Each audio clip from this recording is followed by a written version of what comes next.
कैसे हो दोस्तों? उम्मीद है कि आप सब खैरियत से होंगे। देखिए दोस्तों, हम आपके लिए ला रहे हैं एक free lecture series for the post of JKP constable. तो इस सिलसिले में आज का जो लेक्चर रहेगा, ये रहेगा राइट टू इन्फॉर्मेशन एक्ट 2005। आज का लेक्चर रहेगा राइट टू इन्फॉर्मेशन एक्ट 2005।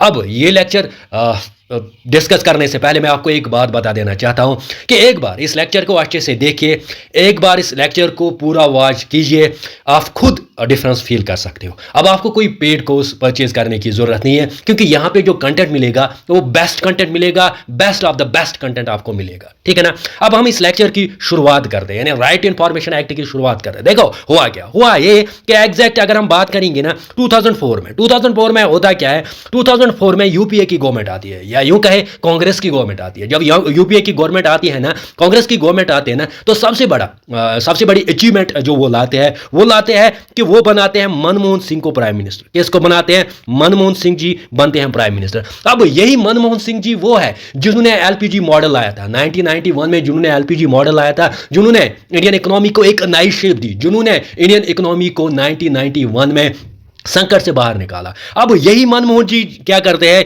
ये लाते हैं आपके राइट टू इन्फॉर्मेशन एक्ट। यानी यूं कहे कि राइट टू इन्फॉर्मेशन एक्ट ये लैंडमार्क एक्ट जब लाया गया ना, उस वक्त प्राइम मिनिस्टर कौन थे? उस वक्त थे प्राइम मिनिस्टर आपके मनमोहन सिंह जी। ठीक है, अब राइट टू इन्फॉर्मेशन एक्ट है क्या? बेसिकली समझ दे। देखो होता क्या है, कोई भी सिटीजन, चाहे मैं, चाहे आप, चाहे कोई भी, चाहे मैं, चाहे आप, चाहे कोई भी, अगर चाहे कि मुझे इंफॉर्मेशन मिले, अगर चाहे कि मुझे इंफॉर्मेशन मिले किससे? पब्लिक डिपार्टमेंट से, गवर्नमेंट डिपार्टमेंट से, तो वो उसको मिल सकती है किसके जरिए? एक राइट के जरिए, एक वेपन के जरिए। वो राइट कौन सी है? वो राइट है आपकी राइट टू इंफॉर्मेशन एक्ट, जिसको हम कहते हैं लीगल राइट। क्या कहते हैं? Legal right. यानी कोई भी सिटीजन, चाहे मैं, चाहे आप, चाहे कोई भी, अगर चाहे कि मुझे इंफॉर्मेशन मिले किससे? गवर्नमेंट डिपार्टमेंट से, तो वो हासिल कर सकता है किसके जरिए? राइट टू इंफॉर्मेशन एक्ट के जरिए, क्योंकि राइट टू इंफॉर्मेशन एक्ट आपके पास एक लीगल राइट है। ठीक है ना? देखो मैं समझाता हूं।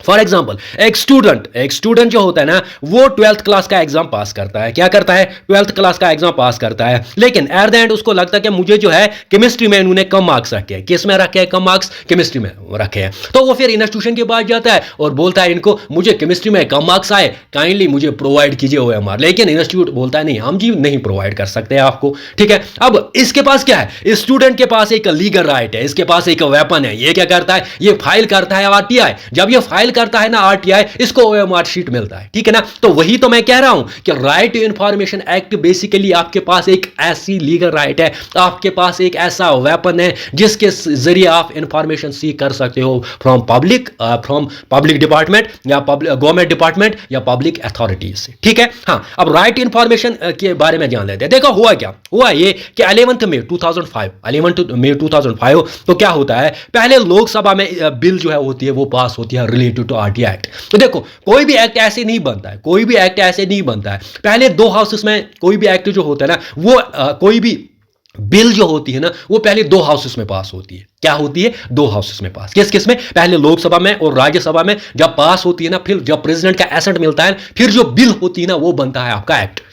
ठीक है, तो पहले बिल को पास किया जाता है कहां पे? लोकसभा और राज्यसभा में। जब बिल को पास किया जाएगा लोकसभा और राज्यसभा में, फिर क्या होता है? प्रेसिडेंट का एसेट मिलता है और फिर ये बिल बनती है एक्ट। वैसे किसके साथ हुआ? RTI एक्ट के साथ। देखो RTI एक्ट की बिल जो है पहले कहां पे इंट्रोड्यूस की गई थी? लोकसभा में। कब? 11 मई 2005 को। फिर एक दिन के बाद 12 मई 2005 को ये कहां पे पास होती है? राज्यसभा में। फिर क्या होता है? 3 दिन के बाद यानी 15 मई 2005 को क्या होता है? प्रेसिडेंट का एसेट मिलता है। अब प्रेसिडेंट का एसेट मिलता है ना, तो ये बिल क्या बनेगी? ये बिल बनेगी अब एक्ट। अब ये बिल जो होती है ना, ये एक्ट बनता है और ये एक्ट पूरे इंडिया में लागू होता है 12 अक्टूबर 2005 से। कब से लागू होता है? 12 अक्टूबर 2005 से। तो आपने क्या देखा? आपने यहां पे देखा 11 में कब हुई बिल, कहां पे इंट्रोड्यूस हुई बिल या कहां पे पास हुई? लोकसभा में। फिर 12 में कहां पे पास हुई थी? राज्यसभा में। फिर प्रेसिडेंट का एसेंट कब मिला? 15 में। फिर बिल कब बन गई? एक्ट। बिल बन गई आपकी एक्ट, या यूं कहे बिल जो है या एक्ट जो है RTI एक्ट पूरे इंडिया पे कब से लागू हुआ है? 12 अक्टूबर 2005 से RTI एक्ट पूरे इंडिया पे लागू है। यानी अभी भी ये एक्ट चल रहा है। कौन सा एक्ट?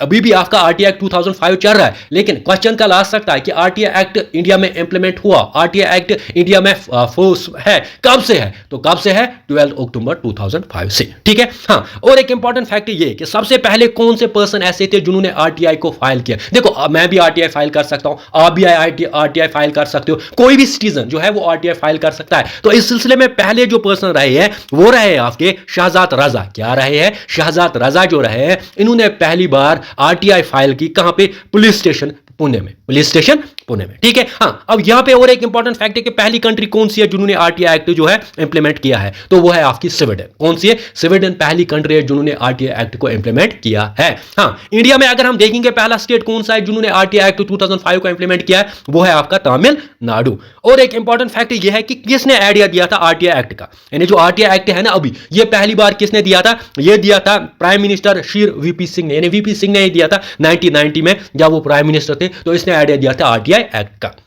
ठीक है। तो आरटीआई एक्ट मैंने बोला कि कोई भी सिटीजन, चाहे मैं, चाहे आप, या कोई भी अगर चाहे कि मुझे मिले क्या इंफॉर्मेशन, किससे? गवर्नमेंट अथॉरिटी से, पब्लिक अथॉरिटी से, गवर्नमेंट डिपार्टमेंट से, तो वो हासिल कर सकता है। अब आरटीआई एक्ट लाया क्यों गया? आरटीआई लाया क्यों गया? देखो, इंपॉर्टेंट यहां पे ऑब्जेक्टिव्स देखते हैं आरटीआई एक्ट के।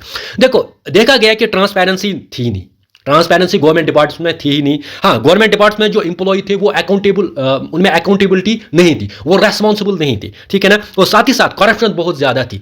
तो अब क्या हुआ, प्राइम मिनिस्टर जब मनमोहन सिंह जी जो आए, तो इन्होंने बोला कि मैं जो गवर्नमेंट इंप्लॉय जो है ना, इनकी नींद उड़ा दूंगा। कैसे उड़ा दूंगा? इनकी नींद जो है वो नींद उड़ा दूंगा नहीं, बल्कि उन्होंने कहा कि मैं जो है ट्रांसपेरेंसी लाऊंगा, मैं जो है अकाउंटेबिलिटी लाऊंगा, और मैं जो करप्शन जो है, करप्शन का खात्मा करूंगा। किससे? आरटीआई एक्ट से। यानी आप चाहोगे, अगर आपको लग रहा है कि कहीं पे करप्शन है, कहीं अकाउंटेबिलिटी नहीं है, ट्रांसपेरेंसी नहीं है, तो you can file the RTI. तो वही प्राइम मिनिस्टर मनमोहन सिंह जी ने क्या किया, उन्होंने आरटीआई एक्ट लाया ताकि ट्रांसपेरेंसी बरकरार रहे, गवर्नमेंट एम्प्लॉयज में एक अकाउंटेबिलिटी आए, ठीक है ना, और करप्शन का खात्मा हो। तो इसीलिए आपका आरटीआई एक्ट लाया गया।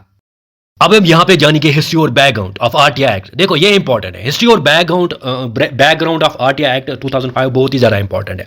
देखो, सबसे पहले हुआ क्या, 2005 से पहले, यानी आपका आरटीआई एक्ट यूं कहे राइट इंफॉर्मेशन एक्ट लाया कब गया? 2005 में। तो आरटीआई एक्ट 2005 से पहले आपके पास फंडामेंटल राइट थी आर्टिकल 19 में और आर्टिकल 21 में। आर्टिकल 19 में आपके पास राइट थी राइट टू रिसीव इन्फॉर्मेशन, यानी आपके पास राइट थी कि आप इन्फॉर्मेशन रिसीव कर सकते थे।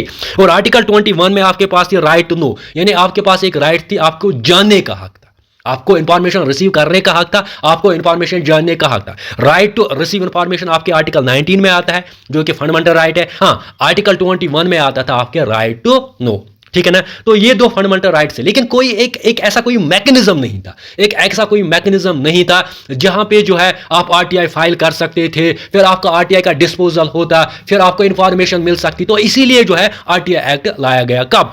2005 में। और किसने लाया? प्राइम मिनिस्टर मनमोहन सिंह ने लाया, ठीक है। हाँ, अब ये एक इंपॉर्टेंट फैक्ट ये भी है, ये क्वेश्चन में आ सकता है, ये यहाँ पे सुपर इंपॉर्टेंट मानिए कि आरटीआई एक्ट जब 2005 में लाया गया ना, क्या इंडिया में इससे पहले कोई एक्ट था? बिल्कुल था, एक्ट था फ्रीडम ऑफ इंफॉर्मेशन एक्ट 2002। क्या है? Freedom of information act 2002। तो पहले यहां पे एक एक्ट था फ्रीडम ऑफ इंफॉर्मेशन एक्ट 2002। अब फ्रीडम ऑफ इंफॉर्मेशन एक्ट 2002 को रिप्लेस किया किसने? आरटीआई एक्ट 2005 ने। तो आ सकता है क्वेश्चन में कि आरटीआई एक्ट से पहले कौन सा आपका एक्ट था? फ्रीडम ऑफ इंफॉर्मेशन एक्ट 2002, ठीक है ना। और साथ ही साथ ये भी आ सकता है कि किस एक्ट में कौन सी ऐसी फंडामेंटल राइट है जहां पे राइट टू इंफॉर्मेशन एक्ट को डिस्कस किया गया है, या राइट इंफॉर्मेशन जो है उसके साथ जुड़ा है। कौन सा आर्टिकल है आपका? आर्टिकल 19 और आर्टिकल 21। आर्टिकल 19 है right to information receive, article 21 है राइट टू नो। तो दोनों जो आर्टिकल्स है ना, ये आपके फंडामेंटल राइट्स है, राइट टू रिसीव इंफॉर्मेशन भी और राइट टू नो। लेकिन अगर हम देखेंगे ना, राइट टू इंफॉर्मेशन एक्ट जो है ना, वो आपकी लीगल राइट है।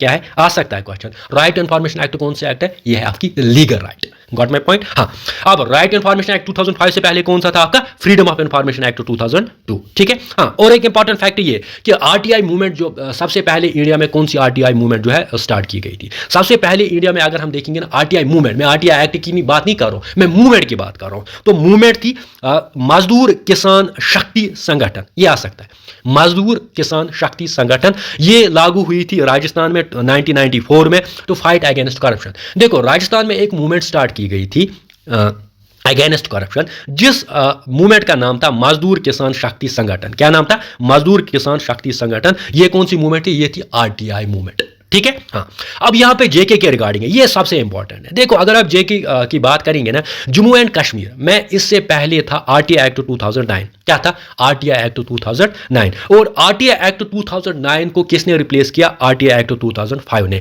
जब जेएंडके स्टेट यूटी बन गया। देखो, 2019 में क्या होता है? जेके रिऑर्गेनाइजेशन एक्ट लाया जाता है। यह आप लोगों को पता है, जम्मू कश्मीर रिऑर्गेनाइजेशन एक्ट कब लाया गया? 2019 में। जब Jammu and Kashmir reorganisation act लाया गया ना 2019 में, तो बहुत सारे एक्ट्स को जो है चेंज किया गया। तो उसमें एक आरटीआई एक्ट जो था ना, उसको भी चेंज किया गया, यानी जेएंडके का अपना आरटीआई एक्ट था, ठीक है। जेएंडके में कौन सा आरटीआई एक्ट था? 2009। अब ये आ सकता है कि आरटीआई एक्ट 2005 कब लागू किया गया जेएंडके पे? 2019 में किया गया ना, क्योंकि जेएंडके में लाया कौन गया? Reorganisation act. जब रिऑर्गेनाइजेशन एक्ट लाया गया तो रिऑर्गेनाइजेशन एक्ट में ये वाजिया किया गया कि अब से कौन सा एक्ट लागू होगा जेएंडके पे? अब से होगा जेएंडके पे कौन सा? RTI act 2005। तो वो वही मैं कह रहा हूं कि इससे पहले कौन सा एक्ट था? इससे पहले था आरटीआई एक्ट 2009। किस पे लागू? जेएंडके पे। यानी 2019 से आरटीआई एक्ट 2005 लागू है किस पे? जेएंडके पे, ठीक है। Got my point? मैं क्या कह रहा हूं कि पहले जेएंडके पे कौन सा एक्ट था? RTI act 2009।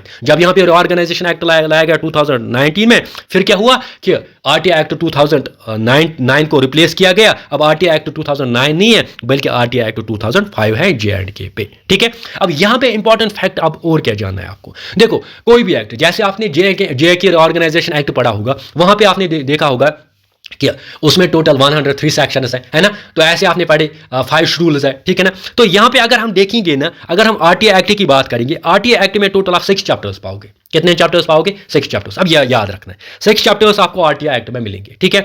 सेक्शंस टोटल 31 है, ज्यादा सेक्शंस नहीं है, सेक्शन 31 है। एक एक करके मैं डिफाइन करूंगा, ठीक है। सबसे बेस्ट लेक्चर होगा ये, कहीं पे भी देखो यूट्यूब पे ऐसे लेक्चर आपको नहीं मिलेगा, क्योंकि इस तरीके से मैंने इसको प्रिपेयर किया। मैं गारंटी दे रहा हूं, कहीं पे भी देखिए नहीं मिलेगा, ठीक है ना। तो सेक्शन 31, सेक्शन 30, कितने सेक्शन है? 31 सेक्शन है। और शेड्यूल्स कितने हैं? 2 शेड्यूल्स है। तो आपको याद क्या रखना है? आपको याद ये रखना है कि आरटीआई एक्ट जब लाया गया, पहले पास कहां पे किया गया? लोकसभा में। कब? 11 मई 2005 को, ऐसे याद रखना है। फिर कहां पे पास किया? राज्यसभा में। कब? 12 मई 2005 को। फिर प्रेसिडेंट का एसेंट कब मिला? 15 मई 2005 को। फिर आरटीआई एक्ट कब वजूद में आ गया? आरटीआई एक्ट आपका वजूद में आ गया 12 अक्टूबर 2005 से, यानी पूरे इंडिया में लागू हुआ 12 अक्टूबर 2005 से। उस वक्त जेएंडके स्टेट था, जेएंडके पे ये एक्ट लागू नहीं हुआ था, लेकिन एक ही स्टेट जेएंडके पे लागू हुआ कब? 2019 से। ये ऐसे आपको याद रखना है, ठीक है। पहला पर्सन जिन्होंने आरटीआई को फाइल किया वो है आपका शहजाद रजा। हाँ, पहली कंट्री जहां पे आरटीआई एक्ट को इंप्लीमेंट किया गया, स्वीडन। पहला इंडियन स्टेट जहां पे आरटीआई एक्ट को इनेक्ट किया गया, तमिलनाडु, ठीक है ना। ऐसे आपको याद रखना है। आरटीआई एक्ट 2005 से पहले क्या था आपका? फ्रीडम ऑफ इंफॉर्मेशन एक्ट 2005, ठीक है ना। तो ऐसे आपको याद रखना है। आरटीआई एक्ट में कितने सेक्शंस हैं? 31 सेक्शन है। कितने चैप्टर्स हैं? 6 चैप्टर्स हैं। कितने शेड्यूल्स हैं? 2 शेड्यूल्स हैं। हाँ, यहां पे अभी हमने बात की थी कि अगर हम देखेंगे आरटीआई एक्ट में आपके टोटल 6 चैप्टर्स है। हाँ, टोटल कितने सेक्शंस हैं? 31 सेक्शंस हैं। कितने शेड्यूल्स हैं? 2 शेड्यूल्स हैं। ऐसे क्वेश्चंस आ सकते हैं, ठीक है। हाँ, पहले देखेंगे चैप्टर फर्स्ट किसके साथ डील करता है? प्रिलिमिनरी, ठीक है। Chapter second right to information and obligation of public authority, ठीक है ना। चैप्टर थर्ड होता है आपका सेंट्रल इंफॉर्मेशन कमीशन। चैप्टर 4 होता है स्टेट इंफॉर्मेशन कमीशन। चैप्टर 5 होता है powers and functions of information commission, appeal and penalty. और चैप्टर 6 होता है आपका मिसलेनियस। यानी आपके टोटल 6 चैप्टर्स मिलेंगे आरटीआई एक्ट 2005 में। पहला चैप्टर कौन सा है? प्रिलिमिनरी, ठीक है। दूसरा चैप्टर कौन सा है? Right to information. अब ये सबसे इंपॉर्टेंट चैप्टर है। कौन सा? दूसरा चैप्टर जो है ना, ये सबसे इंपॉर्टेंट चैप्टर है, right to information, obligation of public authority.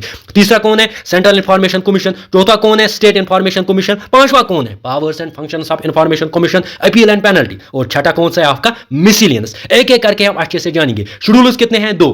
पहला शेड्यूल कौन सा है? Form of oath by CIC, ऐसे याद रखना है। और दूसरा शेड्यूल कौन है? Intelligence and security establishment by central government. एक एक करके नीचे मैं इनको अच्छे से समझाऊंगा। पहले हम चैप्टर फर्स्ट उठाएंगे और चैप्टर फर्स्ट में पहले हम देखेंगे जो है चैप्टर फर्स्ट में जो है जो कि डील करता है किसके साथ, प्रिलिमिनरी के साथ, वो हम डिस्कस करेंगे। यहाँ पे हम स्टार्ट करने वाले हैं चैप्टर फर्स्ट। देखो आपके पास टोटल कितने चैप्टर्स हैं, अगर आप देखोगे राइट इन्फॉर्मेशन एक्ट में आपके 6 चैप्टर्स हैं, ठीक है, सेक्शन है 31, ठीक है, और शेड्यूल्स है 2। तो अगर हम देखेंगे चैप्टर फर्स्ट जो है ना, चैप्टर फर्स्ट जो है जो किससे जुड़ा है, प्रिलिमिनरी के साथ, वही मैंने बताया ना, प्रिलिमिनरी। तो चैप्टर फर्स्ट प्रिलिमिनरी है, इसमें 2 सेक्शंस आप पाओगे, कितने, सिर्फ 2 सेक्शंस। सेक्शन फर्स्ट जो है वो है शॉर्ट टाइटल। क्या है सेक्शन फर्स्ट, क्या है, शॉर्ट टाइटल। शॉर्ट टाइटल में क्या लिखा है, सिंपली जो आरटीआई एक्ट है ना, ये किस पे apply, whole of India including Jammu and Kashmir. देखो जब आपका आरटीआई एक्ट लाया गया 2005 में, उस वक्त मेंशन था RTI act extends to whole of India excluding J and K. उस वक्त जे-एंड-के का अपना एक्ट था, इसीलिए एक्सक्लूडिंग था। आज हम इसको इंक्लूड यहां पे लिख रहे हैं। क्यों इंक्लूड लिख रहे हैं, क्योंकि अभी आरटीआई एक्ट 2005 जे-एंड-के पे भी लागू है, ठीक है ना। तो सेक्शन फर्स्ट क्या है, सेक्शन फर्स्ट डील करता है शॉर्ट टाइटल, और शॉर्ट टाइटल में बताता है कि आरटीआई एक्ट जो है ये पूरे इंडिया पे लागू है, यानी जे-एंड-के पे भी लागू है, ठीक है। हाँ, अब इंपॉर्टेंट और एक चीज यहां पे बताता है कि ये बताता है कि कोई भी इंफॉर्मेशन सीख कर सकता है गवर्नमेंट डिपार्टमेंट से। सेक्शन फर्स्ट ही बताता है कि कोई भी सिटीजन जो है वो गवर्नमेंट डिपार्टमेंट से इंफॉर्मेशन सीख कर सकता है, चाहे मैं, आप या कोई भी इंफॉर्मेशन सीख कर सकता है। तो सेक्शन आपने क्या देखा, पहला चैप्टर किससे डील करता है, प्रिलिमिनरी के साथ। उसमें पहली सेक्शन क्या देखी, शॉर्ट टाइटल, और क्या देखा कि जो आपका आरटीआई एक्ट है 2005 ये पूरे इंडिया पे लागू है, और ये हमें बताता है कि कोई भी इंफॉर्मेशन हासिल कर सकता है फ्रॉम किन से, गवर्नमेंट डिपार्टमेंट से, ठीक है। अब है सेक्शन 2। देखो सेक्शन 2 है इंफॉर्मेशन। देखो आपने देखा कि आरटीआई क्यों फाइल करते हैं, मैं आरटीआई फाइल क्यों करूंगा, आप आरटीआई क्यों फाइल करोगे, कोई आरटीआई क्यों फाइल करेगा, क्योंकि उसको चाहे इंफॉर्मेशन। तो वही इंफॉर्मेशन को मेंशन किया गया है सेक्शन 2 में, ठीक है।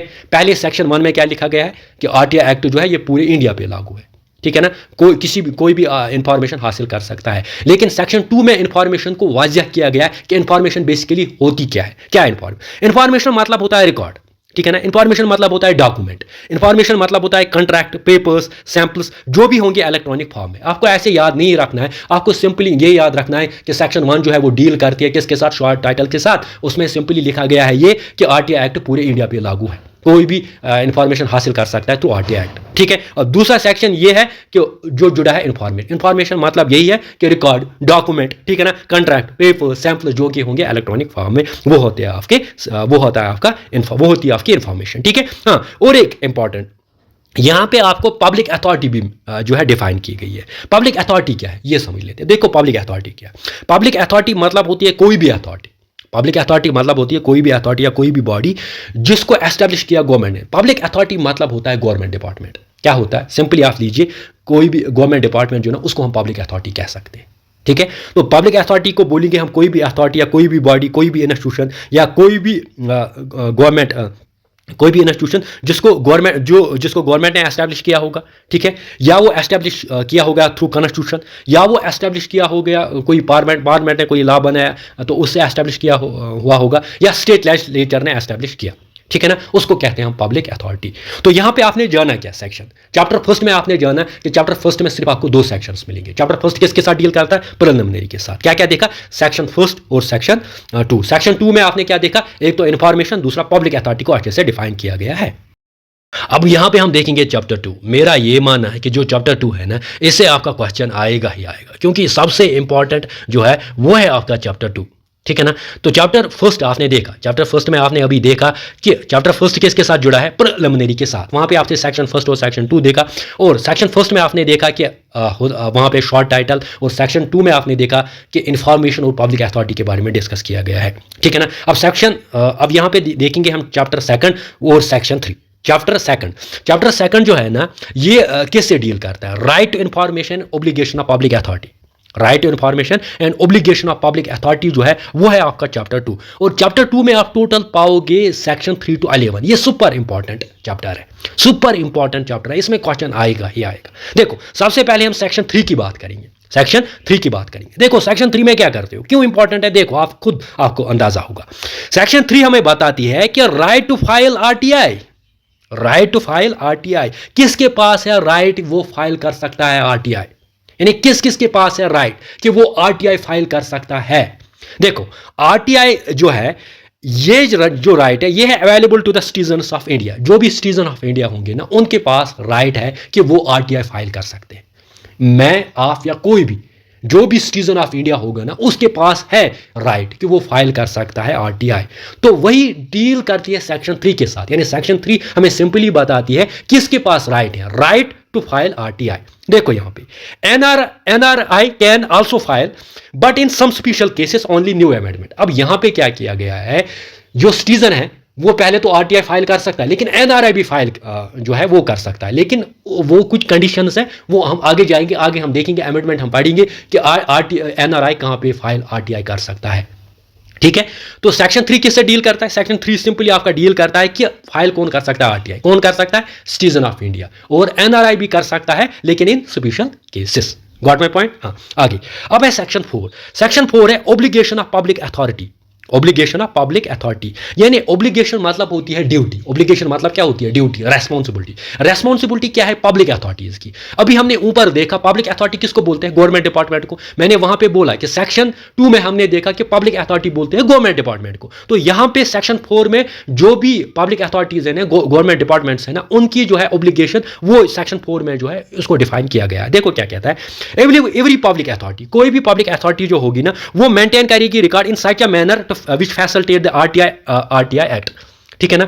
देखो हर कोई पब्लिक डिपार्टमेंट जो होगा ना उनको इंफॉर्मेशन जो होगी ना मेंटेन करनी होगी ताकि आरटीआई एक्ट को अच्छे तरीके से फैसिलिटेट किया जाए। ठीक है, और साथ ही साथ जब आरटीआई एक्ट बनाया गया ना तो इनको बोला, जो भी पब्लिक अथॉरिटीज होंगे, जो भी गवर्नमेंट डिपार्टमेंट्स होंगे, उनको कहा गया कि आप with in 120 days of the enactment of this act, कौन सा एक्ट? आरटीआई एक्ट, आपको क्या करना पड़ेगा? आपको ये रिकॉर्ड जो है वो मेंटेन करने पड़ेंगे।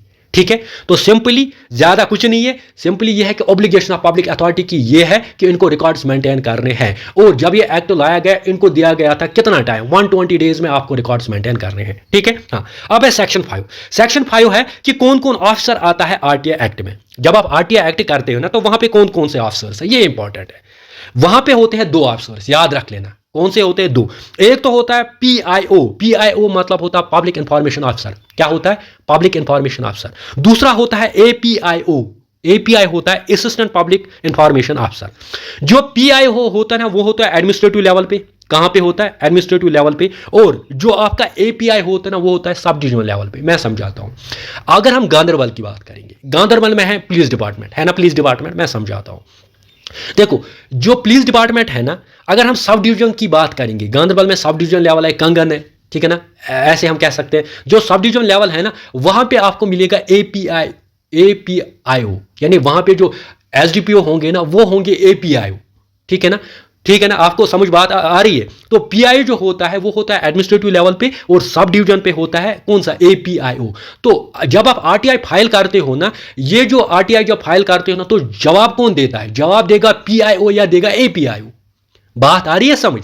तो पीआईओ क्या है? आपका पब्लिक इंफॉर्मेशन ऑफिसर। एपीआईओ क्या होता है? Assistant public information officer. वही मैं कह रहा हूं। ठीक है ना। तो और अगर हम स्टेट की बात करेंगे, स्टेट में भी फिर होता है स्टेट पीआईओ और सेंटर में होता है सेंटर पीआईओ। यानी एडमिनिस्ट्रेटिव लेवल पे होता है पब्लिक इंफॉर्मेशन ऑफिसर और सब डिविजनल लेवल पे होता है असिस्टेंट पब्लिक इंफॉर्मेशन ऑफिसर। वही है आपका सेक्शन 5। सेक्शन 5 होता है कि ऑफिसर्स कौन कौन से आते हैं आपके आरटीआई अंडर आरटीआई एक्ट। कौन आते हैं? 2। क्या क्या मैंने बोला? एक तो आता है आपका पीआईओ, क्या है? Public information officer. दूसरा क्या है आपका? एपीआईओ। एपीआई क्या है? वो होता है assistant public information officer. PIO कहां पे है? एडमिनिस्ट्रेटिव लेवल पे। एपीआईओ कहां पे है? सब डिवीजन लेवल पे। ठीक है, हाँ। सेक्शन 3 में आपने क्या देखा? पहले सेक्शन 3 में आपने देखा कि कौन फाइल कर सकता है आरटीआई, कौन कर सकता है? सिटीजन। एनआरआई भी कर सकता है लेकिन इन सम केसेस। सेक्शन 4 क्या कह रहा है कि ऑब्लिगेशन या रेस्पॉन्सिबिलिटी या ड्यूटी किन की? पब्लिक गवर्नमेंट डिपार्टमेंट्स की। क्या ड्यूटी है इनकी? इनकी यह है कि इनको रिकॉर्ड मेंटेन कर रहे हैं। और जब से यह एक्ट लाया गया ना तो विद इन 120 डेज इनको रिकॉर्ड मेंटेन करना था। इन्होंने किया भी होगा। ठीक है, और तीसरा आता है ऑफिसर्स अंडर आरटीआई। कौन कौन से ऑफिसर्स? 2 ऑफिसर्स। ऐसे आपको याद रखना है। हाँ, आगे जाएंगे। आगे ये भी है कि ये तो दोनों ऑफिसर्स होंगे है ना, दोनों ऑफिसर्स। कौन सा? आपका पीआईओ एपीआई। ये आपके रेस्पॉन्सिबल है for giving information to the applicant. जो भी आरटीआई फाइल करेगा, चाहे मैं करूंगा, चाहे आप करोगे, या चाहे कोई भी करेगा, अब हमें इन्फॉर्मेशन चाहिए ना, इन्फॉर्मेशन कौन देगा? यही पीआईओ देगा या एपीआई देगा। ठीक है, वही होता है ऑफिसर्स अंडर आरटीआई, जो कि इसमें आपका जो कौन सा सेक्शन आपका डील करता है? सेक्शन 5 बताता है कौन ऑफिसर्स है अंडर आरटीआई। हाँ, अब यहां पे देखो सेक्शन 6। सेक्शन 6 है मैनर ऑफ फिलिंग एप्लीकेशन। सबसे important, manner of filing application. देखो अब आप एप्लीकेशन कैसे फिल करोगे? अब आपको आरटीआई करना है ना। अब आपने देखा कि आरटीआई में कौन ऑफिसर्स है, पीआईओ या एपीआईओ। अब आपको ये कौन सा सेक्शन है? सेक्शन 6 बताता है कि मैनर ऑफ फिलिंग एप्लीकेशन, आप एप्लीकेशन कैसे फिल कर सकते हो।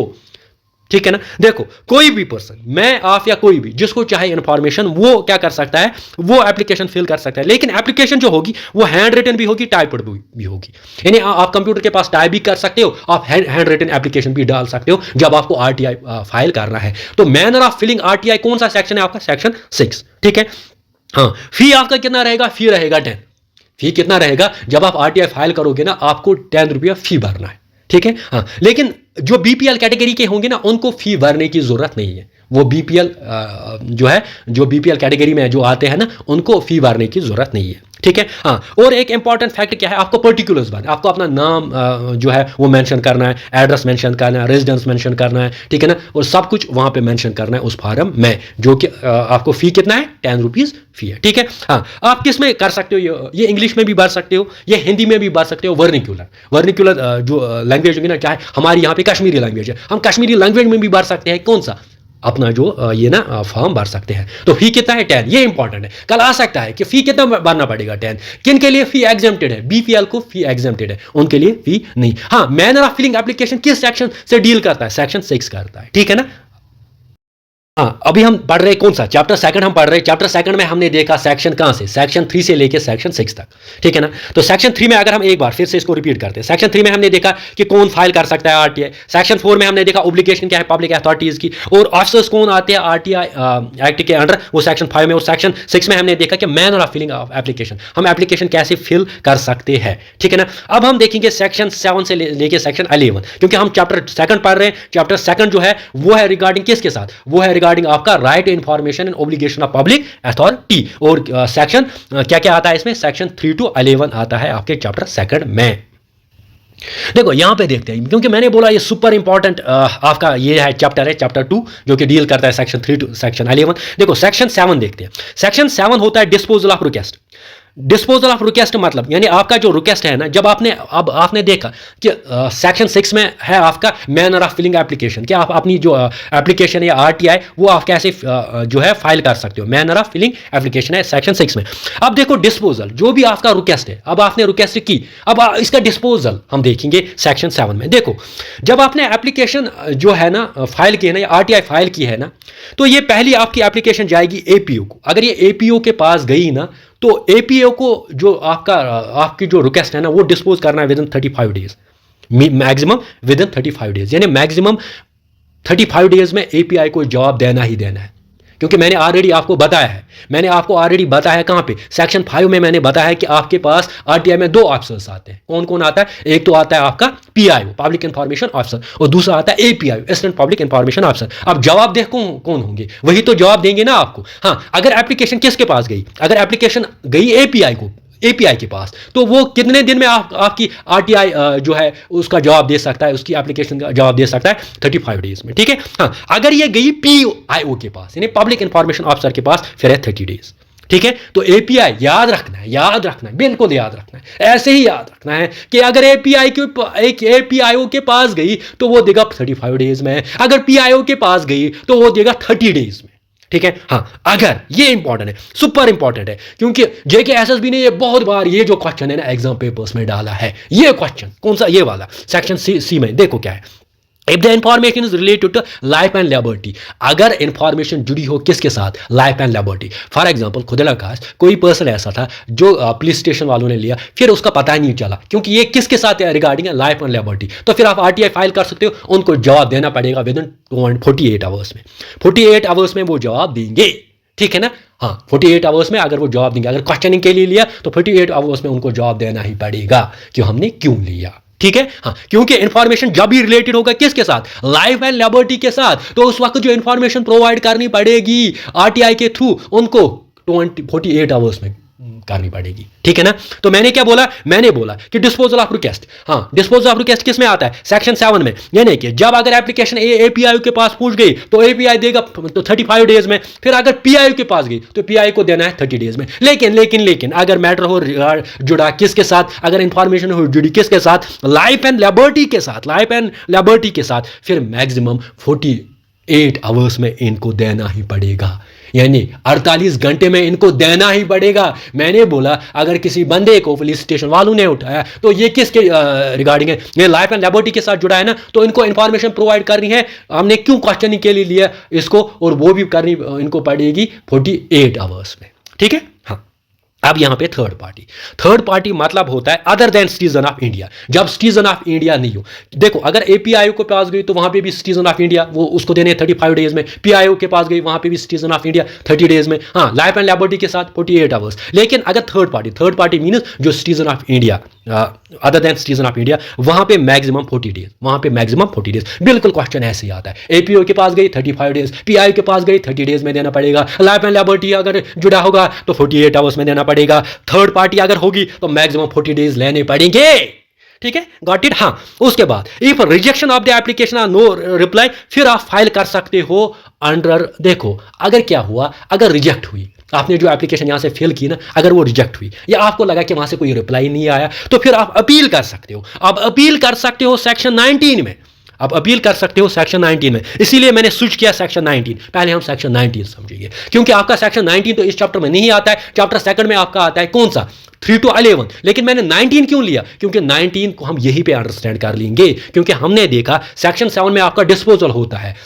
डिस्पोजल में आपने देखा कि एपीआई के पास गई, पीआई के पास गई, लाइफ एंड लिबर्टी के साथ अगर जुड़ा हो, ठीक है ना, थर्ड पर्सन के साथ जुड़ा हो, तो आपको इंफॉर्मेशन मिल सकती है। लेकिन कभी कभार क्या होता है कि आपकी जो एप्लीकेशन है उसको रिजेक्ट किया जा सकता है, ठीक है ना, उसका कोई रिप्लाई, तो फिर आप क्या कर सकते हो, अपील आप कर सकते हो सेक्शन 19 में। याद रखी बात, तो सेक्शन 19 में क्या कर सकते हो, अपील, यानी राइट टू फाइल अपील, आप अपील कर सकते हो सेक्शन 19 में। अब इसको अच्छे से समझ लेते हैं। देखो सेक्शन 19 की जब हम बात करते हैं ना, राइट टू फाइल अपील, देखो अगर एपीआई ने रिजेक्ट की या no reply within 35 days whichever is earlier, ठीक है। हाँ, अगर पीआईओ ने जो है रिजेक्ट की या नो रिप्लाई दी विद इन 30 डेज, जो अभी हमने ऊपर देखा सेक्शन 7 में, ठीक है ना, आप क्या कर सकते हो, आपके पास राइट है, आप सेकंड अपील कर सकते हो विद इन 90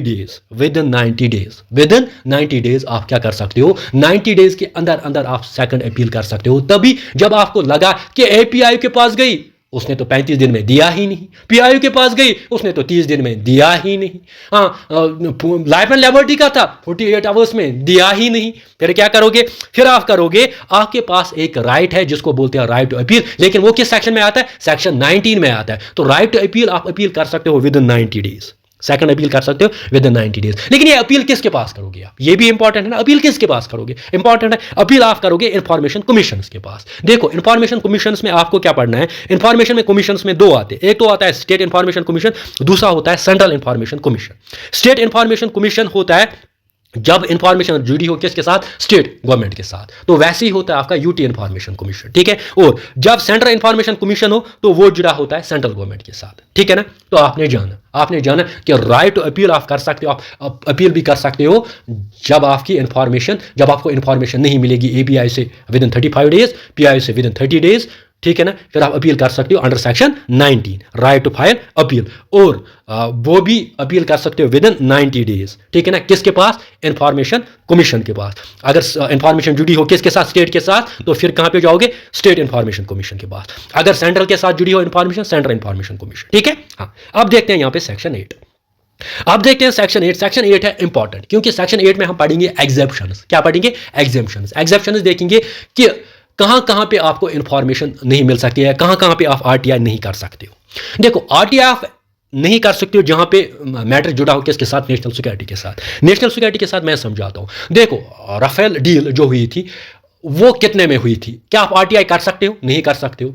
आप गवर्नमेंट को बोल सकते हो कि आपको जो है ये ना मिलिट्री जो है कितनी मिलिट्री है इंडिया में, मुझे बताइए। आप गवर्नमेंट को ये कर सकते हो, या यूं कह सकते हो आप गवर्नमेंट को बता सकते हो कि आपने डील की है arms and ammunition with France के साथ, कितने में डील की, आप बता सकते हो, नहीं बता सकते ना। इन्हें जब भी मामला जुड़ा हो किसके साथ, नेशनल सिक्योरिटी के साथ, आप वहां पे आरटीआई नहीं कर सकते हो। ठीक है, तो ये है एग्जेप्शंस। एग्जेप्शंस किस में आते हैं? सेक्शन 8 में। वहां पे आपको वाजिया किया गया है कि आप आरटीआई कहां कहां पे नहीं कर सकते हो। और ट्रेड सीक्रेट, ट्रेड सीक्रेट मतलब आप कोका कोला कंपनी जो है वो कोका कोला बनाने के लिए एक फार्मूला यूज कर सकते हो, क्या आप उसको आरटीआई कर सकते हो? क्या मुझे बताइए आप कोका कोला कैसे बनाते हो? वो तो ट्रेड सीक्रेट है, वो थोड़ी बताएंगे आपको, आप आरटीआई नहीं कर सकते हो उनको, ठीक है ना। हाँ, अब यहां पे होता है और commercial, scientific and economic interest. देखो कमर्शियल, फॉर एग्जांपल केजरीवाल गया, let it be, prime minister Narendra Modi गया, वो गया फ्रांस या वो गया यूएसए गया, वो यूएसए गया अपने घर वालों के साथ। क्या आप बता सकते हो हमें इंफॉर्मेशन चाहिए उस रिगार्डिंग? नहीं बता सकते हो ना। हाँ, केजरीवाल गया अपने बीवी के साथ कहीं पे, क्या आप बता सकते हो हमें ये इंफॉर्मेशन चाहिए? नहीं ना, तो आप ये भी नहीं बता सकते हो। साइंटिफिक एंड इकोनॉमिक इंटरेस्ट की से जब जुड़ा हो तो आप वहां पे आरटीआई फाइल नहीं कर सकते हो। हाँ, जब इंटीग्रिटी और सोवेरेंटी की बात हो वहां पे भी आप आरटीआई फाइल नहीं कर सकते हो। और सबसे इंपॉर्टेंट, ये आपको इंपॉर्टेंट याद रखना है, देखो information covered under official secrets act. देखो ऑफिशियल सीक्रेट्स एक्ट मतलब होता है जो भी गवर्नमेंट के सीक्रेट्स होते हैं ना, तो वो कवर्ड है किस में? ऑफिशियल सीक्रेट्स एक्ट 1973 में। और वहां पे भी आप जो है वहां पे मेंशन किया गया है कि कौन कौन सा सीक्रेट है, वहां पे भी आप जो आरटीआई फाइल नहीं कर सकते हो, ठीक है ना। और पर्सनल नेचर के साथ यही कि मतलब केजरीवाल गया बीवी के साथ घूमने यूएसए में, अब आप बोलोगे कि केजरीवाल को कितना खर्चा लगा गया, मुझे इंफॉर्मेशन चाहिए, मिल सकती है? नहीं मिल सकती, क्योंकि ये है पर्सनल नेचर, ठीक है। हाँ, अब आपने जाना कि एग्जेप्शन, एग्जेम्प्टेड कौन कौन सा एरिया, कहां पे? आरटीआई एक्ट में। देखो यहां पे हम देखेंगे अब सेक्शन 9 की अगर हम बात करेंगे तो वो होता है रिजेक्शन ऑफ अ रिक्वेस्ट। देखो रिक्वेस्ट जो है वो भी रिजेक्ट कर सकता है, यानी पीआईओ की अगर हम बात करेंगे, एपीआईओ की बात करेंगे, वो रिजेक्ट जो है वो रिक्वेस्ट जो कोई भी अगर यहाँ पे आप एप्लीकेशन फाइल करोगे, वो रिक्वेस्ट जो आपने की ना वो रिजेक्ट कर सकते हैं। लेकिन किन मामलों में? Where and infringement of a copyright subsisting in a person would be involve, ठीक है ना। जहां पे वायलेट हो किसकी? Copyright, violation of copyrights without the permission of the copyright holder, ठीक है। अब सेक्शन 10 इंपॉर्टेंट है। सेक्शन 10 क्या बताता है? सेक्शन 10 बताता है severability partial disclosure of information. Severability partial disclosure of information मैं बता देता हूं। देखो होता क्या है, पीआई को क्या करना चाहिए या एपीआई को क्या करना चाहिए? उनको रूल करना चाहिए फॉलो, रूल ऑफ सिवरेबिलिटी या डॉक्ट्रिन ऑफ सिवरेबिलिटी। वो क्या होता है मैं समझाता हूं। देखो बिफोर डिनाइंग द इंफॉर्मेशन, अगर इनको लग रहा है कि इनको इंफॉर्मेशन प्रोवाइड करनी है और इस इंफॉर्मेशन में कुछ इंफॉर्मेशन ऐसी है जो एग्जेम्प्टेड है, एग्जेम्प्टेड मीन्स जो सेक्शन 8 में आती है, यानी जहां पे वो इंफॉर्मेशन प्रोवाइड नहीं कर सकते, तो इनको बैलेंस करनी पड़ेगी। क्या करनी पड़ेगी? इनको बैलेंस करनी पड़ेगी। जो एग्जेम्प्टेड नहीं है वो इंफॉर्मेशन ये दे सकते हैं, ठीक है ना। जब आपने या मैंने या किसी ने आरटीआई फाइल किया तो पीआईओ देखेगा, पीआईओ फॉलो करेगा यहां पे कौन सा principle? Partial disclosure of severability, partial disclosure of information. वो सिंपली मतलब होता है ये कि पहले देखेगा कि आरटीआई जिसने आरटीआई फाइल किया होगा तो पहले ये देखेगा कि इसमें कौन सा हिस्सा जो है जो मैं नहीं दे सकता हूं, यानी जो एग्जेम्प्टेड है, ठीक है ना। तो देखो, तो ये उसी हिसाब से इसको बैलेंस करना पड़ेगा, ठीक है। इसको इन्फॉर्मेशन देनी पड़ेगी, इन्फॉर्मेशन तो इसको देनी पड़ेगी, लेकिन जो एग्जेम्प्टेड है वो इन्फॉर्मेशन नहीं दे सकता है। वही होता है severability partial disclosure of information, यानी if a part of information is exempted. अब कुछ पार्ट अगर एग्जेम्प्टेड है then he can give the balance information, इसको बैलेंस इंफॉर्मेशन देनी पड़ेगी। देखो यहां से जब आपने आरटीआई किया ना, आरटीआई जब आपने किया, फॉर एग्जांपल स्टूडेंट ने बोला कि मुझे केमिस्ट्री में जो है कम मार्क्स रखे हैं, और साथ ही साथ ये बोलेगा कि मुझे जो है बाकी स्टूडेंट्स का बताइए, मुझे बाकी स्टूडेंट्स का बताइए, मुझे उसका भी बताए, मुझे उसका बताए, हो सकता है नहीं ना। तो इसको सिर्फ इंफॉर्मेशन की अपनी ओएमआर की, दूसरों की तो नहीं मिल सकती है ना। वो दूसरों का क्या है? वो दूसरों का है एग्जेम्प्टेड। वही मैं कह रहा हूं कि जो पीआईओ होता है, पब्लिक इंफॉर्मेशन ऑफिसर या एपीआई, जो आपको इंफॉर्मेशन प्रोवाइड करता है ना, तो वो जो इंफॉर्मेशन जो आपको प्रोवाइड करेगा वो इंफॉर्मेशन उसको बैलेंस करनी पड़ेगी। जो एग्जेम्प्टेड है वो आपको नहीं दे सकता है, और जो एग्जेम्प्टेड नहीं है वो वही इंफॉर्मेशन वो आपको देगा। वही होता है severability partial disclosure of information, जो कि सेक्शन 10 में आता है। और सेक्शन 11 में क्या आता है? Third party information. अभी थर्ड पार्टी इंफॉर्मेशन क्या होता है मैं समझाता हूं। देखो होता है क्या है, देखो अगर कोई इंफॉर्मेशन जो है ना थर्ड पार्टी जो है ना वो सप्लाई करता है या प्रोवाइड करता है, उस इंफॉर्मेशन को कॉन्फिडेंशियल रखना चाहिए, उस इंफॉर्मेशन को कॉन्फिडेंशियल रखना चाहिए। देखो पीआई के पास अगर इंफॉर्मेशन नहीं है, अगर वो किसी थर्ड पार्टी से इंफॉर्मेशन मांग रहा है, ठीक है ना, अगर वो किसी थर्ड पार्टी से इंफॉर्मेशन मांग रहा है फिर वो आपको दे रहा है, ठीक है, तो वो जो इंफॉर्मेशन है वो उसको क्या करना चाहिए? वो उसको कॉन्फिडेंशियल रखनी चाहिए, ठीक है ना। यानी जो भी इंफॉर्मेशन थर्ड पार्टी से मिल रही है ना, कंपनी से मिल रही है, third party means other than citizen से मिल रही है, वो कॉन्फिडेंशियल रखनी है, ठीक है ना। तो थर्ड पार्टी इंफॉर्मेशन वही होता है। यहाँ पे पढ़ेंगे चैप्टर थर्ड। चैप्टर थर्ड को स्टार्ट करने से पहले मैं आपको एक बात बता देना चाहता हूँ। चैप्टर फर्स्ट में हमने 2 सेक्शंस पाए, सेक्शन 1 और सेक्शन 2, और चैप्टर सेकंड में हमने सेक्शन 3 से लेके सेक्शन 11 तक पढ़ी, ठीक है। अब यहाँ पे चैप्टर थर्ड में अगर आप देखोगे, ये है आपका सेंट्रल इंफॉर्मेशन कमीशन, जो कि सेक्शन 12 से लेके सेक्शन 14 तक, सेक्शन 12 से लेके सेक्शन 14 तक क्या है आपका सेंट्रल इंफॉर्मेशन कमीशन, यानी चैप्टर थर्ड इसके साथ डील करता है। देखो आपने देखा क्या, आपने ये देखा कि सेक्शन 7 में डिस्पोजल जो होता है रिक्वेस्ट का, एपीआई को देना पड़ेगा 35 डेज के अंदर, पीआई को देना पड़ेगा 30 डेज के अंदर। अगर इंफॉर्मेशन जुड़ी हो किसके साथ, लाइफ एंड लिबर्टी के साथ, फिर 48 आवर्स में देना पड़ेगा। अगर थर्ड पार्टी फिर 40 डेज के अंदर देना पड़ेगा। हाँ, फिर आपने देखा अगर रिजेक्शन होगी एप्लीकेशन की या कोई नो रिप्लाई नहीं आ जाएगा, फिर वो अपील करते हैं विदिन कितने दिन में, 90 डेज में। लेकिन अपील किसको करते हैं, जो सेकंड अपील होती है ना, वो किसको करते हैं, वो करते हैं ना इंफॉर्मेशन कमीशन को। इंफॉर्मेशन कमीशन में 2 आते हैं, एक तो आता है सेंट्रल इंफॉर्मेशन कमीशन, दूसरा आता है स्टेट इंफॉर्मेशन कमीशन। अब चैप्टर थर्ड में आप पढ़ोगे सेंट्रल इंफॉर्मेशन कमीशन और चैप्टर 4 में पढ़ोगे आप स्टेट इंफॉर्मेशन कमीशन, ठीक है ना। अब चैप्टर थर्ड देखो, चैप्टर थर्ड है आपका सेंट्रल इंफॉर्मेशन कमीशन। ये इसमें कौन कौन सी सेक्शन, सेक्शन 12 से लेकर सेक्शन 14। देखो सबसे पहले सेंट्रल इंफॉर्मेशन कमीशन देखते हैं। सेंट्रल इंफॉर्मेशन कमीशन की जब बात होती है ना, तो सेक्शन 12 में ये वाज़ा किया गया है कि सेंट्रल इंफॉर्मेशन कमीशन में एक होता है चीफ इंफॉर्मेशन कमीशन। क्या होते हैं, एक होता है चीफ इंफॉर्मेशन कमीशन, और होंगे मैक्सिमम 10 इंफॉर्मेशन कमिश्नर्स। एक होता है CIC, क्या होता है CIC, मतलब क्या होता है चीफ इंफॉर्मेशन कमीशन, और क्या होंगे 10 IC मींस इंफॉर्मेशन कमिश्नर्स। किसमें, सेंट्रल इंफॉर्मेशन कमीशन में, ठीक है ना। क्योंकि सेंट्रल इंफॉर्मेशन कमीशन की कब हमें जरूरत पड़ती है, हमें जरूरत तब पड़ती है जब हमने अपील की, जब हमने रिक्वेस्ट की थी और रिक्वेस्ट का हमें जब जवाब नहीं मिला, फिर हम सेकंड अपील करते हैं, और वो सेकंड अपील किसके पास करते हैं, इंफॉर्मेशन कमीशन के पास। या तो हम वो सेंट्रल इंफॉर्मेशन कमीशन के पास करेंगे या तो स्टेट इंफॉर्मेशन कमीशन के पास करेंगे। वही मैंने बोला ना। अब इस सेंट्रल इंफॉर्मेशन कमीशन में क्या होता है, सबसे ऊपर होता है आपका इंफॉर्मेशन कमिश्नर, ठीक है, और चीफ इंफॉर्मेशन कमिश्नर CIC, ठीक है ना। और दूसरे नंबर पे कौन होते हैं, या और होंगे 10 इंफॉर्मेशन कमिश्नर्स, ठीक है ना। तो सेंट्रल इंफॉर्मेशन कमीशन में आपको सिंपली याद रखना है कि एक तो होगा चीफ इंफॉर्मेशन कमिश्नर, और होंगे ज्यादा से ज्यादा 10 इंफॉर्मेशन कमिश्नर्स। अब इनको अपॉइंट कौन करता है, ये चीफ इंफॉर्मेशन कमीशन है ना, या इंफॉर्मेशन कमिश्नर्स, अपॉइंट इनको करता है प्रेसिडेंट। क्या करता है, प्रेसिडेंट। अब देखो क्या होता है, चीफ इंफॉर्मेशन कमीशन जो होता है ना, इसको अपॉइंट किया जाता है एक कमेटी के जरिए। देखो प्रेसिडेंट अपॉइंट करता है लेकिन एक कमेटी के जरिए। अब कमेटी में पहले होता है प्राइम मिनिस्टर, जो कि चेयरपर्सन होता है, यानी प्रेसिडेंट अपॉइंट करता है on the recommendation of a committee, और कमेटी में पहले होता है चेयरपर्सन ऑफ का प्राइम मिनिस्टर, और होता है लीडर ऑफ अपोजिशन, और होता है यूनियन कैबिनेट मिनिस्टर, जिसको नॉमिनेट करता है PM। यानी कुल मिला के अगर हम देखेंगे 3 मेंबर्स होते हैं कमेटी में। कौन कौन होता है, एक तो होगा प्राइम मिनिस्टर, ठीक है, दूसरा होगा लीडर ऑफ अपोजिशन, और तीसरा कौन होगा, यूनिट कैबिनेट मिनिस्टर, जिसको अपॉइंट करेगा प्राइम मिनिस्टर। यानी 3 मेंबर्स होते हैं कमेटी में जो इनको अपॉइंट करते हैं। तो हम क्या पढ़ रहे हैं, हम पढ़ रहे हैं central information commission. Central information commission में मैंने क्या बोला, एक तो होता है चीफ इंफॉर्मेशन कमिश्नर, और होते हैं 10 इंफॉर्मेशन कमिश्नर्स, जिनको अपॉइंट करता है president on the recommendation of a committee. अब कमेटी में कौन कौन होता है, आपका होता है एक प्राइम मिनिस्टर जो कि चेयरपर्सन होता है, दूसरा होता है आपके लीडर ऑफ अपोजिशन, और होते हैं यूनिट कैबिनेट मिनिस्टर, जिसको अपॉइंट करता है प्राइम मिनिस्टर, ठीक है। हाँ, ये आपने देखा, ये सेक्शन 12 में। और सेक्शन 13 में क्या है, सेक्शन 13 में है terms and conditions of office. अब चाहे चीफ इंफॉर्मेशन कमीशन की बात करें या 10 इंफॉर्मेशन कमिश्नर्स की बात करें, इनका जो टेन्योर होता है वो होता है 5 ईयर्स। क्या होता है, 5 ईयर्स होता है from the date on which they enters the office, या होता है 65 years whichever is earlier.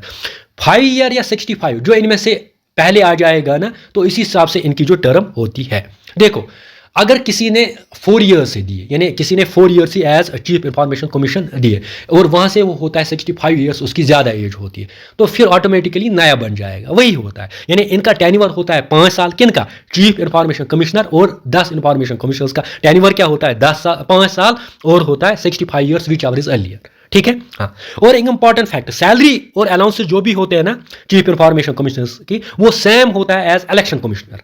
यानी जो इलेक्शन कमिश्नर होते हैं ना, चीफ इलेक्शन कमिश्नर, जो उसकी सैलरी होगी ना, वो आपकी चीफ इंफॉर्मेशन कमिश्नर की भी होगी, ठीक है ना। हाँ, इलेक्शन फिर होते हैं जो इलेक्शन कमिश्नर की होगी ना, जो इलेक्शन कमिश्नर्स होते हैं उनकी जो सैलरी होती है ना, वो सेम होती है यहाँ पे इंफॉर्मेशन कमिश्नर्स की। Got my point. तो जाना क्या, देखो एक बार फिर से इसको अच्छे से पढ़ लेते हैं, एक बार फिर थोड़ा मैं रिपीट कर देता हूं फिर से। देखो चैप्टर 3 में आपने सिंपली जाना सेंट्रल इंफॉर्मेशन कमीशन। देखो आरटीआई एक्ट को चलाने के लिए हमारे पास क्या है, सेंट्रल इंफॉर्मेशन कमीशन, ठीक है, और स्टेट इंफॉर्मेशन कमीशन। सेंटर में होगा सेंट्रल इंफॉर्मेशन कमीशन और स्टेट में होगा state information commission. Central information commission में आता है आपका चीफ इंफॉर्मेशन कमिश्नर, ठीक है ना, और होता है 10 इंफॉर्मेशन कमिश्नर जिनको अपॉइंट करता है president on the base of recommendation of a committee. Committee में 3 लोग होते हैं, एक तो होता है आपका प्राइम मिनिस्टर जो चेयरपर्सन होता है, लीडर ऑफ अपोजिशन होता है, और यूनिट कैबिनेट मिनिस्टर जो अपॉइंट किया होता है प्रेसिडेंट ने, वो अपॉइंट करते हैं इनको, किनको, चीफ इंफॉर्मेशन कमिश्नर को और इंफॉर्मेशन कमिश्नर्स को, यानी जो 10 होते हैं, ठीक है। फिर हमने देखा कि इनका टेन्योर होता है 5 साल या 65 years whichever is earlier, ठीक है। फिर हमने देखी कि सैलरी जो होती है ना चीफ इंफॉर्मेशन कमिश्नर की, यानी जो इंफॉर्मेशन कमिश्नर का, सेंट्रल इंफॉर्मेशन कमिश्नर का हेड होता है, उसकी जो सैलरी होती है वो होती है जो होगी किसकी, चीफ इलेक्शन कमिश्नर की। Got my point. हाँ, अब 10 इंफॉर्मेशन कमिश्नर्स की जो सैलरी होती है ना वो सेम होती है जो इलेक्शन कमिश्नर की होगी। हाँ, अब सेक्शन 14 होता है रिमूवल। रिमूव कैसे कर सकते हैं हम चीफ इंफॉर्मेशन कमिश्नर को और इंफॉर्मेशन कमिश्नर्स को, कैसे हम रिमूव कर सकते हैं, वो आपकी बताती है सेक्शन 14। कौन सी बताती है, सेक्शन 14। देखो होता क्या है, होता यह है कि चीफ इंफॉर्मेशन कमिश्नर की बात करें या 10 इंफॉर्मेशन कमिश्नर्स की बात करें, इनको जैसे प्रेसिडेंट इनको ये ना अपॉइंट करता है ना on the base of recommendation of a committee, इनको प्रेसिडेंट रिमूव ही करता है, प्रेसिडेंट इनको रिमूव ही करता है। क्यों, किस हाल में प्रेसिडेंट कर सकते हैं, जैसे प्रेसिडेंट को लगा कि इनमें से कोई इंसॉल्वेंट हुआ, ठीक है ना, मॉरल टर्पिट्यूड की वजह से, या कोई किसी का मिसबिहेवियर, ठीक है ना, किसी ने मिसबिहेव किया, तो उस हिसाब से जो प्रेसिडेंट है, प्रेसिडेंट इनको रिमूव कर सकता है अंडर सेक्शन 14। तो ये क्या था, ये था स्टेट इंफॉर्मेशन कमीशन जो हमने पढ़ा चैप्टर 3 में। चैप्टर 4 में क्या पढ़ेंगे, स्टेट इंफॉर्मेशन कमीशन। यहाँ पे पढ़ेंगे हम चैप्टर 4। चैप्टर 4 तो इंपॉर्टेंट है और इजी है, जैसे आपका चैप्टर 3 इजी था ना, वहां पे क्या था आपका चैप्टर 3 में आपने देखा कि चैप्टर 3 में हमने पढ़ा था सेंट्रल इंफॉर्मेशन कमीशन, ठीक है ना, यहाँ पे हमें पढ़ना है स्टेट इंफॉर्मेशन कमीशन, ठीक है ना। तो सेंटर में होगा सेंट्रल इंफॉर्मेशन कमीशन, वो चैप्टर 3 में आता है, और स्टेट में होगा स्टेट इंफॉर्मेशन कमीशन, ठीक है ना। उसमें सेक्शन 12 to 14 था, इसमें सेक्शन 15 to 17 है। देखो अब वहां पे हमने देखा कि वहां पे होता है सेंट्रल इंफॉर्मेशन कमीशन, यहाँ पे होता है आपका स्टेट में स्टेट इंफॉर्मेशन कमीशन, ठीक है। और वहां पे हमने देखा कि वहां पे जो हेड होता है वो होता है चीफ इंफॉर्मेशन कमीशन, यहां पे होगा chief state information commission, chief state information commission, क्योंकि ये स्टेट में है, वहां पे वो सेंटर में था, तो वहां पे हमने देखा कि वहां पे कौन था हेड, वहां पे था आपका चीफ इंफॉर्मेशन कमिश्नर हेड था, यहां पे स्टेट इंफॉर्मेशन कमिश्नर हेड, या स्टेट चीफ इंफॉर्मेशन कमिश्नर, या स्टेट इंफॉर्मेशन कमिश्नर, ठीक है ना। हाँ, और यहां पे भी 10 इंफॉर्मेशन कमिश्नर्स थे, वहां पे भी 10 इंफॉर्मेशन कमिश्नर्स थे, यहां पे भी 10, वो सेंट्रल के अलग है, यहां पे स्टेट के अलग है, ठीक है। वहां पे अपॉइंट किसने किया इनको, गवर्नर ने। यहां पे स्टेट में अपॉइंट करता है, वहां पे अपॉइंट किया था प्रेसिडेंट ने, सॉरी, यहां पे अपॉइंट करता है इनको गवर्नर, सिंपल। स्टेट में इनको गवर्नर अपॉइंट करेगा, सेंटर में इनको प्रेसिडेंट अपॉइंट करेगा, ठीक है। वहां पे भी अपॉइंट की जाती है थ्रू कमेटी, लेकिन कमेटी में वहां पे प्राइम मिनिस्टर होता था, यहां पे चीफ मिनिस्टर होगा। यहां पे लीडर ऑफ अपोजिशन था, वहां पे भी लीडर ऑफ अपोजिशन था। यहां पे union cabinet minister nominated by CM, वहां पे था union cabinet minister nominated by PM. तो सिंपल है ना, सिंपल है ना, सिंपल है। वहां पे वो सेंटर का है, यहां पे वो स्टेट का है। तो सेंटर के जब सेंटर का होगा तो वहां पे प्रेसिडेंट अपॉइंट करेगा, जब स्टेट का होगा तो वहां पे कौन अपॉइंट करेगा, गवर्नर अपॉइंट करेगा, सिंपली। अब यहां पे देखते हैं, यहां पे भी बिल्कुल वैसे ही, जैसे वहां पे था 5 ईयर्स और 65 years whichever is earlier, कहां पे, सेंट्रल इंफॉर्मेशन कमिश्नर में, तो सेंट्रल इंफॉर्मेशन कमीशन में। तो यहां पे स्टेट इंफॉर्मेशन कमीशन में भी ऐसा ही है, 5 ईयर्स और 65 years whichever is earlier, ठीक है। और वहां पे सैलरी एंड अलाउंसेस जो इनको दी जाती थी ना, किन पे, कहां पे, सेंट्रल इंफॉर्मेशन कमीशन में जो सैलरी दी जाती थी ना, वो चीफ इलेक्शन कमिश्नर्स के हिसाब से होती थी। और यहां पे भी सेम चीफ इलेक्शन कमिश्नर्स के हिसाब से इनको सैलरी दी जाती है, ठीक है। अब सेक्शन 17 है रिमूवल। देखो वहां पे रिमूवल इनको करता था प्रेसिडेंट, यहां पे रिमूवल इनको करेगा गवर्नर, बस सिंपल बात। यहां पे रिमूवल करेगा इनका कौन, रिमूव कौन करेगा इनको, गवर्नर। तो ये बात है। देखो हमने क्या पढ़ा, हमने पढ़ी सेक्शन, हमने चैप्टर 4 चैप्टर्स पढ़े। चैप्टर फर्स्ट हमने प्रिलिमिनरी पढ़ा, ठीक है ना। चैप्टर सेकंड में हमने क्या पढ़ा, चैप्टर सेकंड में हमने पढ़ा राइट टू इन्फॉर्मेशन, ठीक है ना। और चैप्टर 3 में हमने पढ़ा सेंट्रल इंफॉर्मेशन कमीशन, और चैप्टर 4 में हमने पढ़ा स्टेट इंफॉर्मेशन कमीशन। अब इसमें 2 चैप्टर्स रहे ना, वो 2 चैप्टर्स जो है वो हम नेक्स्ट टॉपिक में पढ़ेंगे, क्योंकि नेक्स्ट टॉपिक में इसलिए पढ़ेंगे, इसके लिए मैं एक अलग नेक्स्ट पार्ट ला रहा हूं, इसीलिए क्योंकि वहां पे हम एमसीक्यूज करेंगे, वहां पे हम एमसीक्यूज करेंगे, क्योंकि मैं चाहता हूं आपकी सिलेक्शन, मैं ये नहीं चाहता हूं कि इस पे ज्यादा व्यूज मिले, मैं चाहता हूं आपकी सिलेक्शन। तो सिलेक्शन आपकी तभी मिलेगी जब आपको बेस्ट कंटेंट मिलेगा, ठीक है ना। तो बेस्ट कंटेंट मिलेगा, आपको पेड कोर्स परचेज करने की जरूरत नहीं, आप सिर्फ मेरा ये जो कोर्स है ना अच्छे से देखिए, ये जो लेक्चर सीरीज है फ्री लेक्चर सीरीज ये देखिए, यहाँ पे आपको फ्री लेक्चर्स मिलेंगे, ठीक है ना, और वो भी एग्जाम ओरिएंटेड मिलेगा, वो भी आपको एग्जाम ओरिएंटेड मिलेगा। तो अब 2 चैप्टर्स रहे हैं और शेड्यूल्स रहे, वो हम नेक्स्ट टॉपिक में कवर कर देंगे, पार्ट सेकंड में कवर कर देंगे, और साथ ही साथ वो जो पार्ट होगा उसमें हम एमसीक्यूज, जितने भी एमसीक्यूज रिलेटेड है ना आरटीआई एक्ट के साथ, वो है जो हमने अभी तक पढ़ा है ना, तो वो हम कवर करने वाले हैं। अगर आपको ये लेक्चर पसंद आया तो एक बार इसको लाइक कीजिए, एक बार कमेंट कीजिए, और कमेंट में लिख दीजिए कि एग्जाम ओरिएंटेड कंटेंट है, ठीक है ना, और साथ ही साथ इसको शेयर कीजिए। Thanks for watching.